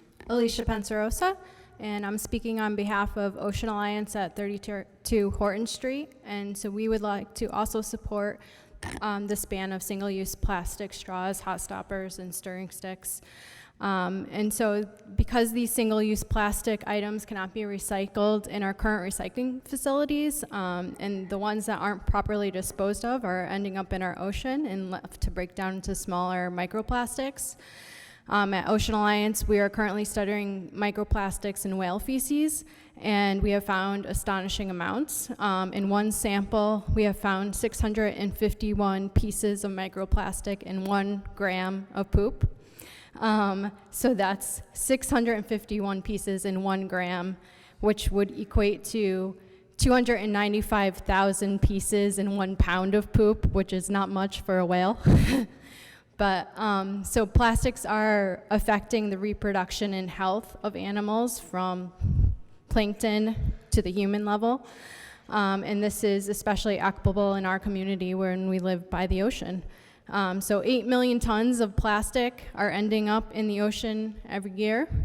So will banning plastic straws save us? No, but it will help change behaviors of people, and hopefully they'll make better choices in other plastic uses. Today there's many alternatives like compostable straws that we can use, so we don't have to give up the convenience of a straw. So we ask you to please support this. Thank you. Thank you, Alicia. Anyone else to speak in favor? Anyone? Oh, come forward, please. And name and address for the record. Daria Schofield of 32 Bass Ave. I just wanted to strongly express my support for this ban. I studied environmental sustainability at Salem State, so I've learned extensively the negative impacts that single-use plastics have on our environment. I was overjoyed when Gloucester took the first great step of banning single-use plastic bags, and I just want to thank you all for hearing our comments about taking the next great step. Thank you. Thank you. Anyone else in favor? Yes. Name and address for the record, please. Connor Miller of Hillside Road, Gloucester. I also own Black Earth Compost, and so we take compostable stuff every day, tons of it. It breaks down great, and we also get a lot of black plastic straws that are not compostable that make it through our screens that we have to hire people to be picking out of. So no plastic straws would be great. Thank you. Appreciate that. Anyone else in favor? Anyone wishing to speak in opposition? Do we have any communications, Madam Clerk? Yes. We have a communication from Rosalind Gold of 10.5 Clarendon Street, who's supporting the vote to ban single-use plastic straws. We also have a communication from Amanda Nash, 6 Exchange Street. She'd like to voice her support for the ban of plastic straws, stir sticks, and then hot stoppers. And also there's the communication from Councillor Hack, who couldn't be here tonight. He says, I am sorry that I cannot be with you this evening as I am recovering from a recent knee replacement surgery. We have all worked long and hard to make the proposed plastic straw ban ordinance even better than when it was passed by the City Council a few months ago. We have amended the ordinance so that if an establishment makes straws available, that it must also have plastic straws available upon request. This is to assist people with disabilities, but anyone will be given a plastic straw if they request one. Many of our fine establishments in Gloucester have started to offer straws upon request, which actually has a positive effect on their bottom lines while taking plastic and other materials out of our system entirely. This is a worldwide trend, and one I am very proud of, to have Gloucester take a leadership position in making it happen right here in our community. Please join me in being in favor of this well-thought-out amendment. Thank you. Any councillor questions on the technicalities of this amendment? And I will close the public hearing. Call for the committee report. Councillor LeBlanc. All righty, I'm going to read the whole thing. You can just read G. Ordinance administration had voted 2 in favor, 1 opposed, to amend the Gloucester Code of Ordinances, Chapter 9, Trash, Recycling, and Litter by adding Article 3, Prohibition of Single-Use Plastic Straw, Stir Stick, and Hot Stopper, to Chapter 9, Trash, Recycling, and Litter as follows. And as our Council President suggested, I will move down to subsection G, because we had covered all the previous stuff in another meeting that we voted for it. So the subsection G has been added. In the case of a disabled person or persons with a medical or physical condition who require single-use plastic straw in order to ingest liquids, establishments must provide plastic straws upon request if they provide straws. Hospitals, nursing homes, senior care organizations, adult care organizations, and other establishments predominantly serving the elderly, infirm, or disabled, including but not limited to organizations such as Day by Day, the Senior Center, and Meals on Wheels, for example, are exempt from this ordinance. The sale of off-the-shelf packaged single-use plastic straws at supermarkets, grocery stores, and convenience stores, as well as prepackaged juice or liquid containers, boxes, pouches that include attached plastic straws shall be exempt from this ordinance. In no case shall any food or retail establishment or beverage provider be required to offer straws of any sort. If any establishment does not provide straws, such establishment shall not be required to provide a plastic straw upon request.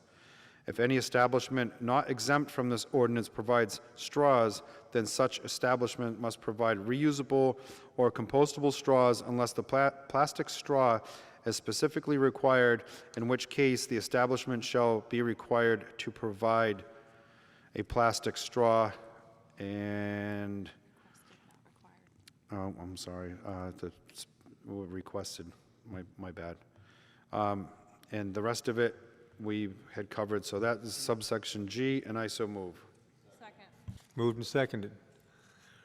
Any comment from the O&A? It's pretty self-explanatory, I think. Anybody else? This is a simple majority. Yes, Councillor Holmgren. So I was in touch with Councillor Hecht earlier today, and he worked very hard to get input on this subsection from the local ADA branch office in Boston, but didn't hear back before tonight. So I'm going to take that as a good sign that this ordinance is on track. So I will be supporting this tonight. Councillor LeBlanc. So I was the one that voted against it in ordinance administration, and I'm going to explain why. The big picture here is to remove plastic from the environment. We're still going to provide straws for people who request them. Under Mass General Law, if you request a straw because you have a disability, an establishment cannot ask you your disability. So any one of us could ask for a plastic straw still, so you will get one. So I don't understand if we're banning plastic straws and it gets out into the general public that you can still get a straw, they'll still provide you a straw. The big picture here is to stop single-use plastics. You go to the store, you're going to get a compostable straw in a plastic cup with a plastic lid. Doesn't make sense. You're going to be able to buy them at the grocery store. We're still going to have straws going into our garbage system, whatever the coyotes, the seagulls, or whoever does it. I'm an avid boater. I'm an avid certified scuba diver, snorkeler. I'm an avid hunter. I pick up more trash out of the woods and out of the ocean than I'd like to admit, but I do it. I don't have a problem. I don't really see straws as an issue. We have nip bottles littered everywhere. We have plastic cups littered everywhere. We have little jewel pods that are now an epidemic that I see all over the street. They're like cigarette butts. We have hypodermic needles, syringes, or whatever you want to call it. You know, so there's a bigger picture here to ban single-use plastic. But the straws, I think, is just a drop in the bucket, and we're still going to provide them to the residents of Gloucester. So it's really not a ban. So that's why I voted against it. So there's a bigger picture here, and this isn't, you know, I get that it's going to stop a very minuscule amount of plastics being put out there, but they're still going to provide plastic straws if you ask for one. It just doesn't make sense to me. Thank you. Councillor Cox? I do agree with most of what you say, but as far as a stepping point and a good compromise, I think we've established that, and I'm willing to let that go for a period of time to see if it does aid in the in less trash of these types of materials and less use of these types of materials. I'm willing to go on the faith of humanity and believe that this will cause a reduction. Even, I do appreciate the fact that we put in there that in no circumstance does an establishment have to provide straws. They could go with 100% not providing them at all, because at this point in time, they're not required to carry them, and through this ban, we would then require them to carry multiple types of straws if they provide it. So overall, I think this is a really good compromise and a really good start. So I will be in favor of this. Thank you. Thank you. Anybody else? Councillor Gilman? I will be voting in favor of this. One of the things I wanted to credit our council for doing is reconsidering this so we could spend a little bit more time talking about the disabled. I think we did a really good job. We got information from Seacoast, we got information from Addison Gilbert, from our adult care social worker director, Martha Rapoli, at Day by Day. We got a lot of information. We shared a lot of really good articles on this, on the disabled, and I think what we've done as counselors is we've really considered that part of this, and I think our amendment in section G perfectly aligns with acting in good faith, being responsible to the folks that are disabled, but making one big step forward for eliminating straws in Gloucester. And as I go from restaurant to restaurant, I continue to be amazed at how many places are already well into alternatives. I was even at the Annisquam Yacht Club at a social event over the weekend, and they have all paper straws and they don't put them out anymore. So, you know, we are making great progress, and I'm proud of us, and I will be voting in favor. And maybe I just convinced Councillor LeBlanc to change his mind, but I don't know. Anyway, but I respect your comments very much. Thank you. Thank you. Anybody else? Jamie. Oh, Jamie, sorry. Go ahead, you haven't talked yet. Yeah, you haven't talked yet, Jamie. I will be supporting this. Councillor LeBlanc does bring up some valid points, but this is a start. We have to continue as society to reduce our waste. I don't think any of us, we were gifted with hands. That was means of consuming food. We've moved on, obviously. We have to keep things, I think, in perspective, but there are a lot of items that are out there. Our friends to the east in Rockport just passed a bill to ban these things, which we all have become accustomed to carrying around, but this is the alternative. but obviously there are a heck of a lot of straws in this little bottle. So we as society have to, it's painful for all of us, some of us, should I say, but we have to move with the times. And I think this is a great start, and I want to thank Councillor Heck for bringing this forward. I know it's been painful, but I appreciate what Councillor Heck did. Thank you very much. Thank you, Councillor. Anybody else? Councillor Memhard. I'd just like to say that I'm proud of the effort that's gone into this, the careful consideration, the study. I think we've done a good job reviewing this, and I appreciate the points of view and concerns that have been raised here. It's not the final answer, but I think it's very, very clearly a step in the right direction for all of us, and it sets an example that we can build from. So appropriately, I think we'll be supporting this here too. Thank you, Councillor. Councillor LeBlanc, one more time. I just want to go on the record that I'm not against banning straws. I get it, but this is flawed. That's what I'm voting against, because we're not eliminating straws. We're creating more waste by allowing plastic straws for people that ask for them, or bamboo straws, or sugar straws, or corn-based straws, or whatever based straws that somebody may have an allergic reaction to because it's made out of sugar, or it's made out of corn, or it's made out of something that they may have a reaction to.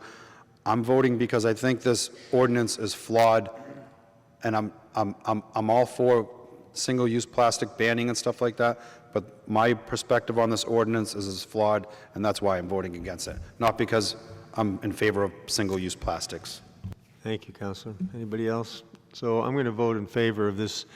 We did pass this, actually. This ban does exist, and I agree with Councillor LeBlanc. There's lots more work to do about plastics in our waste system.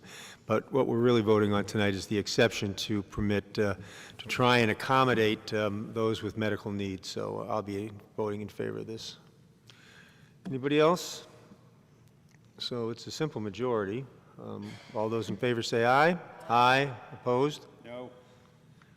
We have enough ayes to carry it, then, okay. Then that's, thank you very much.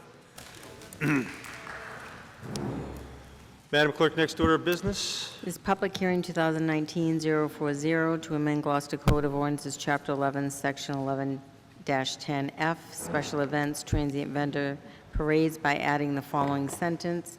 Further, the Special Events Advisory Committee and/or Licensing Commission shall refer all special events, parades, requests that involve the use of Stacy Boulevard or Stage-Fort Park to the City Council for final approval.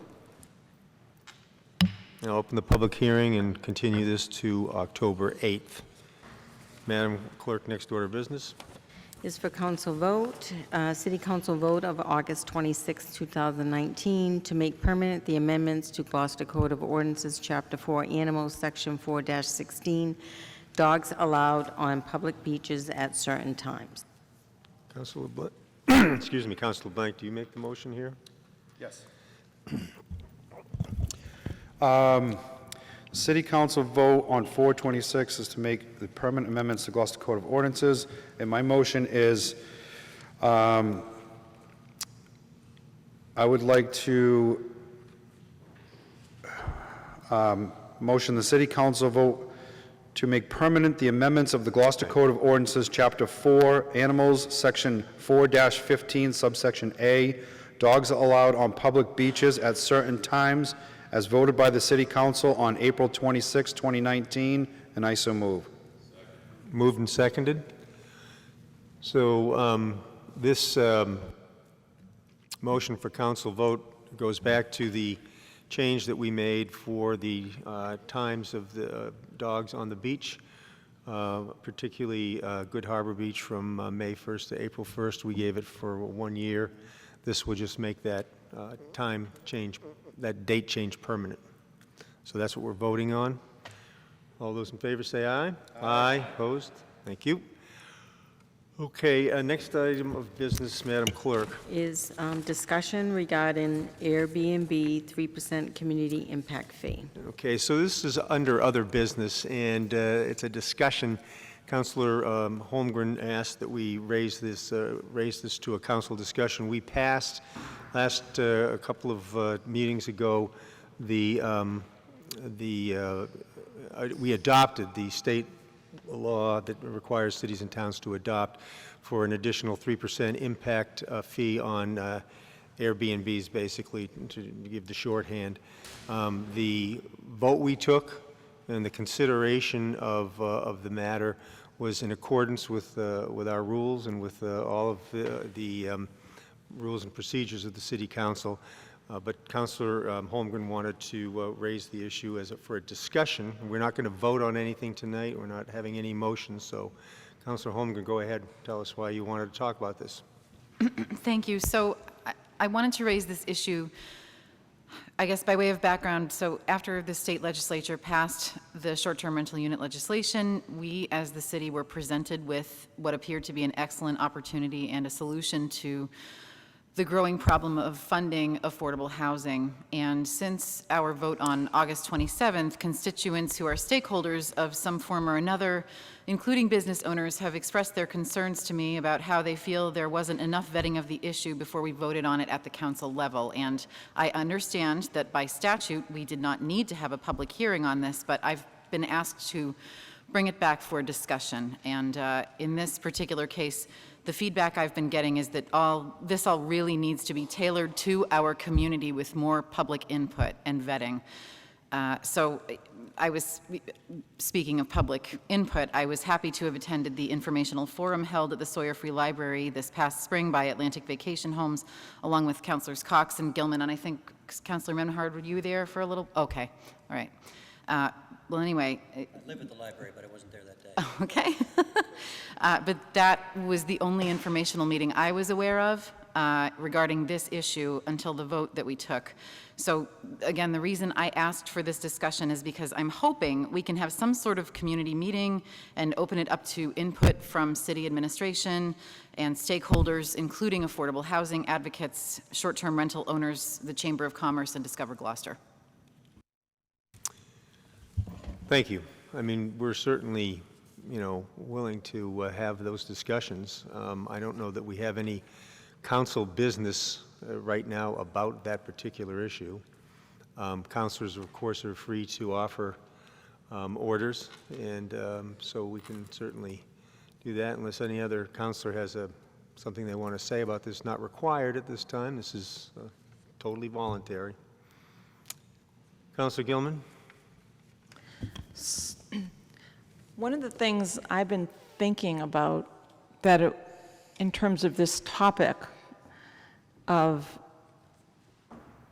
Airbnb is just to have a forum of which everyone can discuss what is going well and what some of our challenges are as a community. And when I say that, very frequently, I do get complaints from my constituents of how living next to a house that is doing Airbnb in a densely settled beachfront community with high turnover is really changing a lot of people's lives. And it's not like the person doesn't have a right to do this if they're licensed and they're doing everything correctly.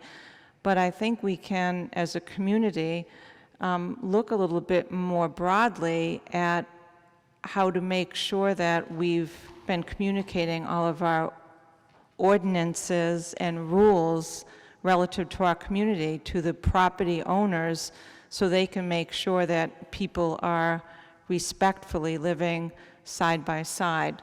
Some of the issues that I've had by even members of city staff that are living in densely settled areas with a lot of Airbnb surrounding is, it's changed the quality of life. There's a lot of people putting their trash out way too early and it sits all week, and then the gulls get it and the coyotes because they leave and they didn't know that you're only supposed to put it out at a certain time. Dog ordinance, noise ordinance. I even have a person on Quarry Street whose neighbor is renting her house out short-term, and they're having weddings, but it's not on a large piece of property, it's tiny. So my thought is it might be kind of cool and helpful to have a conversation in general about how we can learn from this. When I spoke to Mr. Fonville today, or yesterday, we talked a little bit about, they have a very clear set of rules that they give out to Atlantic Homes, Atlantic Vacation Home, thank you. And they have a very clear summary that represents our city rules. And boy, I would love to see that. I would love to share that with some of my constituents that are using Airbnb.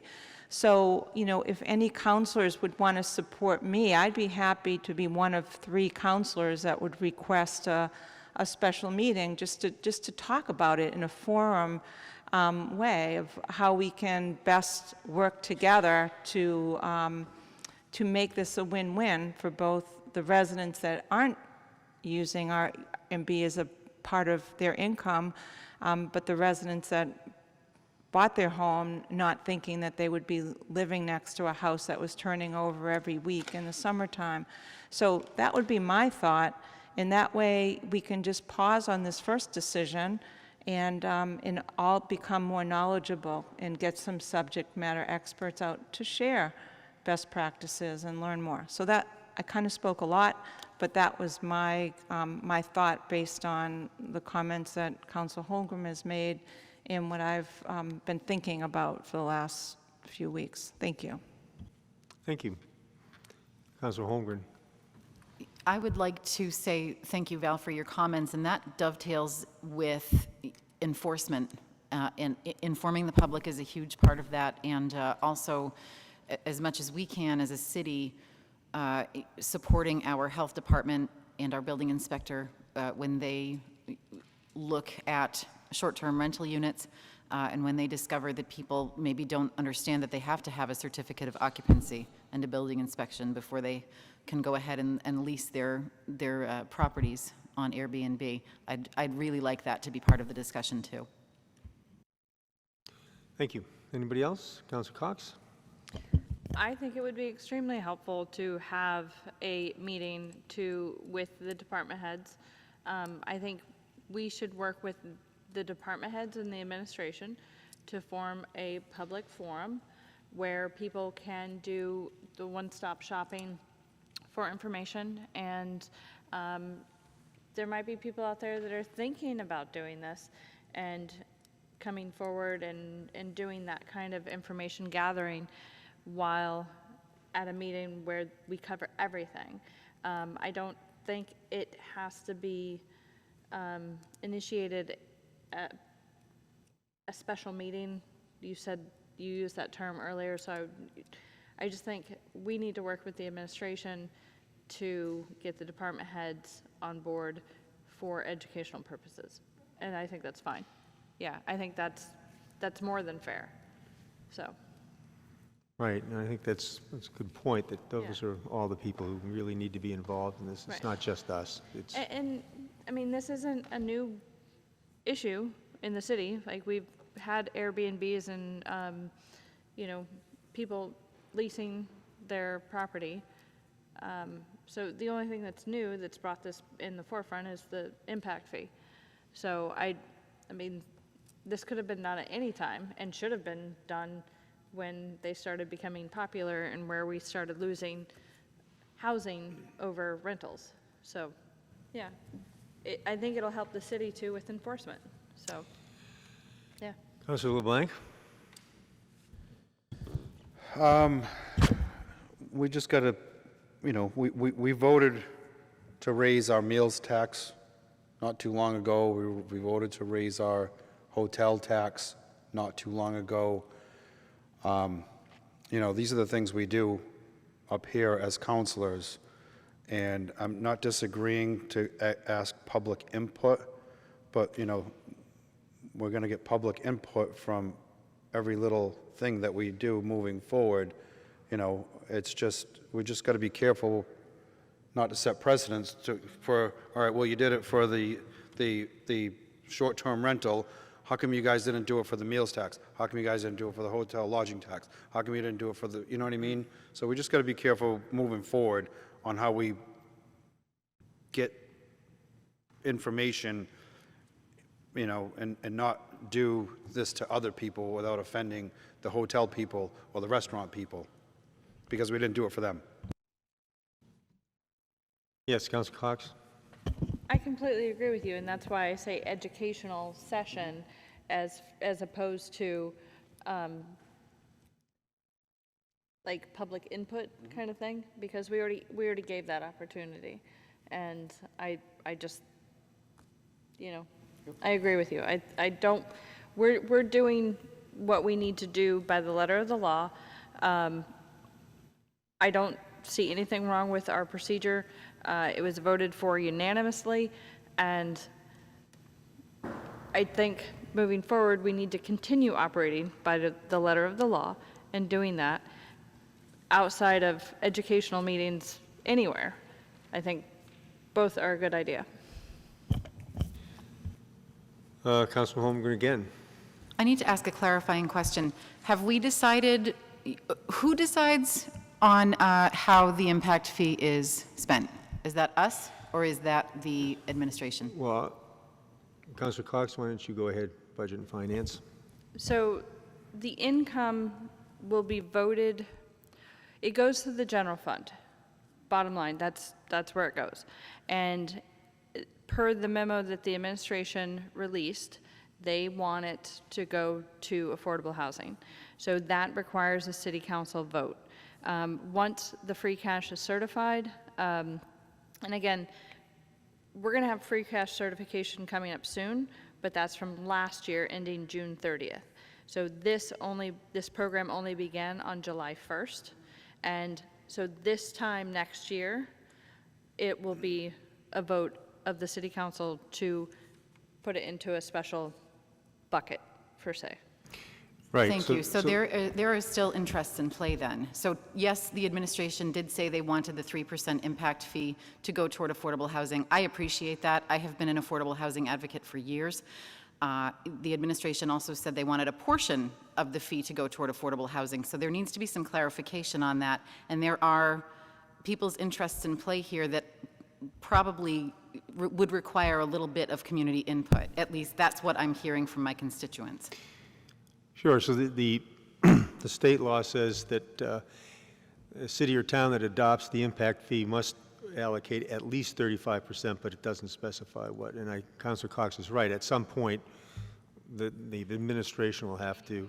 And It's not just affordable housing.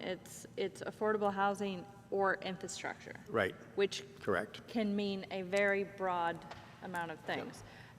It's my understanding from the administration, from the memo, that 100% of the 3% would go to affordable housing. Sure. That is the last word that I heard. I knew there was some discussion prior about what to do with it, but it is my understanding from the memo, and that's the latest dated receipt that I have, is that 100% of the 3% will go to affordable housing. For our community. Yes, yes. Thank you. We can't spend public money on anything but, yeah. So infrastructure could mean enforcement, perhaps, abstractly. No. I would say no. Just in my experience of being on budget and finance, I would say absolutely not. So, but affordable housing could mean enforcement. okay. Anything else? Councilor Gilman? Our CAO is still here, and it's very late. With your permission, could we ask him to clarify this important question? Well, he doesn't have to. Well, He doesn't have to commit to it. There's going to be a point where the administration is going to have to suggest what they would like to have, at least 35% and up to 100%. Right. And we doesn't have to be tonight. We met with the Affordable Housing Trust, Mr. President, and we've made a commitment to 100% of the monies that come in from the 3% impact fee to go to affordable housing. After we quarterly, that money will come in from the state. We'll be putting it aside and coming in front of the city council. Your bite at the apple will be during that expenditure, which will be us transferring the money into the Affordable Housing Trust. You'll get that to vote on that. Thank you. Okay, anybody else on this matter? Then we will go on to our next order of business, Madam Clerk. It is the update of the Housing Production Planning Committee by City Council Representative, Councillor Jen Holgram. So, Councillor, speaking of affordable housing, why don't you tell us where we're at on the production plan? Well, we haven't met since July, unfortunately, and we are thankfully reconvening later this week, but briefly I will say some of what we are looking at includes zoning for secondary dwellings and in-law apartments and how to make it easier for owner-occupied homes, to rent to people outside of family. The aim of this committee is to help raise our affordable housing stock, hopefully to 10%, so we can retain local control, and also hoping to eliminate some redundant or confusing language in our inclusionary zoning ordinance, but again, we need to reconvene. So just to be clear, the ad hoc committee that you are working on will make recommendations for ordinance changes that can come to the city council and we can act on. So that will give us a real opportunity to do something about affordable housing. Okay, great, thank you.